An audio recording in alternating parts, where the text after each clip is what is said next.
This is Optimal Health Daily, episode 2325, The Unexpected Influence on Your Weight Loss Success by Ashley Ann Lawrie of freeformfitness.ca.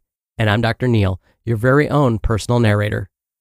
Hey there, happy Saturday and welcome back to Optimal Health Daily, or OHD, where I act as your narrator of popular health and fitness blogs and always with a bit of my commentary at the end. And don't forget, we have a bunch of shows covering a bunch of different topics. Just search for Optimal Living Daily in any podcast app to find them. And with that, let's get right to it and start optimizing your life. The Unexpected Influence on Your Weight Loss Success by Ashley Ann Lawrie of freeformfitness.ca. For years, we have been told that our ability to lose weight depends on calories in versus calories out, meaning the difference between the number of calories we consume through food and the number of calories we burn throughout the day. New research has recently come out saying that it's not so simple. This probably comes as no surprise. We have all had that one friend who tries a new diet and it works perfectly for them, and yet when we try it, we see no results or somehow manage to gain weight. The research is now adding a new step to our old formula for weight loss. Calories in plus the right gut microbiota minus calories out equals weight loss. The gut microbiome is a greatly neglected part of our overall health. The little bacteria that live throughout our gastrointestinal tract have an effect on our immune system, our skin health, and our digestion. Now researchers are finding that they can also be why you can or cannot lose weight.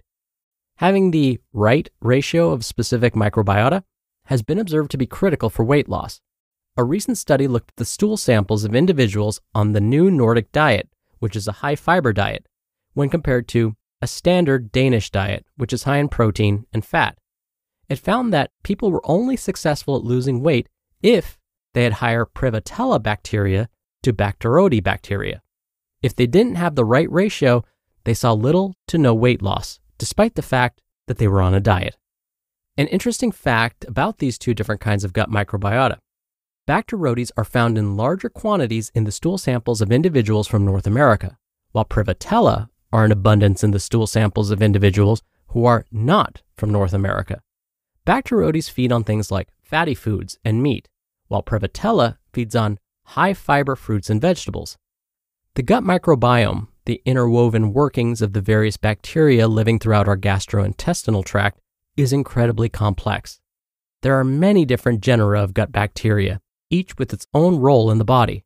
For the sake of this article, we'll focus on the two observed in the study mentioned at the beginning of the article. To summarize, individuals were fed two diets, one high-fiber diet and one high-fat, high-protein diet. The individuals who had a high Prevotella to Bacteroides ratio saw results on both diets. Individuals with a low Prevotella to Bacteroides ratio saw little to no change. This would suggest that a high Prevotella concentration in the gut will set us up for success when we would like to lose weight. Unfortunately, the standard American diet typically does not include the kinds of foods that feed the Prevotella bacteria. These little gut bugs feed on high fiber foods, and the only way to ensure that we have an abundance of them is to feed them those types of food. Gut microbiota primarily exist in the intestines.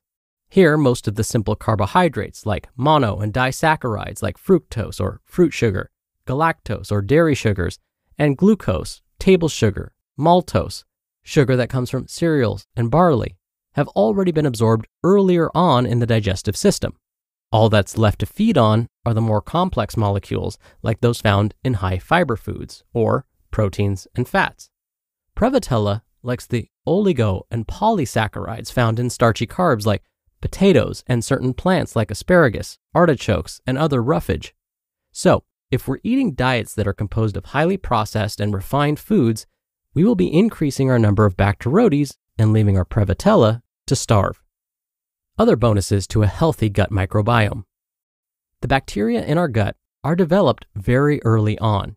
In fact, Bacteroides begin to populate in large numbers when we're babies and are feeding on breast milk or formula. Building up our Bacteroides colonies is crucial to developing a strong immune system.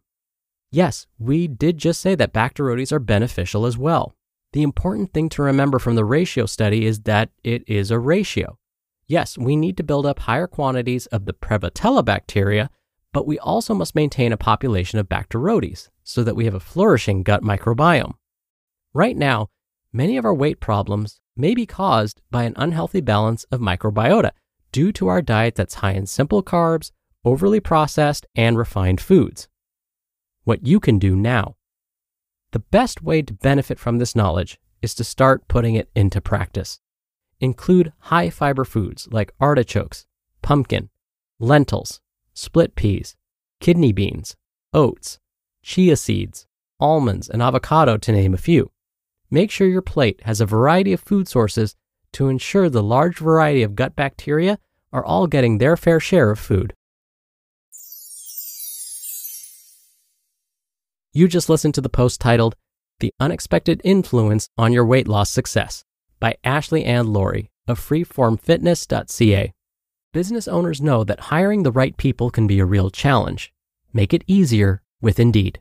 Indeed is the hiring platform helping over 3 million businesses do it all. Attract, interview, and hire all in one place. Don't spend hours on multiple job sites looking for candidates. With Indeed's Instant Match feature, over 80% of Indeed employers find quality candidates the moment they sponsor a job. I especially love that if you invite these or any candidates of your choosing to apply, they are 3 times more likely to apply to your job than candidates who only see it in search. Start hiring now with a $75 sponsored job credit to upgrade your job post at Indeed.com/health. Offer good for a limited time. Claim your $75 credit now at Indeed.com/health. Just go to Indeed.com/health and support the show by saying you heard about it on this podcast. Indeed.com/health. Terms and conditions apply. Need to hire? You need Indeed. Dr. Neal here for my commentary. Whenever I get asked about the gut microbiome and how to quote-unquote reset it or keep it healthy, it's always surprising to folks when I don't immediately recommend a probiotic supplement or consuming fermented foods.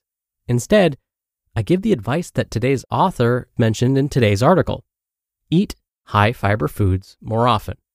This is because when we consume high-fiber foods, after the body breaks these foods down, what's left over is an important fuel source for the health of gut cells and those good gut bacteria. This compound that's left over is called butyrate. And again, butyrate is a fuel source for our gut cells, and these good bacteria species love butyrate. Now, there's no need to go overboard when it comes to getting fiber. The general guidelines for those identified as female at birth is 25 grams of dietary fiber per day. For those identified as male at birth, it's important to consume 38 grams of dietary fiber per day. But if you feel like you're nowhere near that, don't try and get all of these grams all in one day. You want to slowly increase your intakes. So to put this in perspective, half a cup of cooked beans would provide about 8 grams of dietary fiber. Oh, and if you do increase your fiber intake, of course, do it slowly and drink just a little more water throughout the day too. That will help ease any discomfort you might start to experience. Again, no need to go overboard on the water either. Just a little bit more water, being more conscious of it, will go a long way. And over time, consistently after meeting these dietary fiber recommendations, your gut microbiota will be super happy and healthy. All right, that'll do it for today. I hope you have a great weekend if you're listening in real time, and I'll see you back here tomorrow where your optimal life awaits.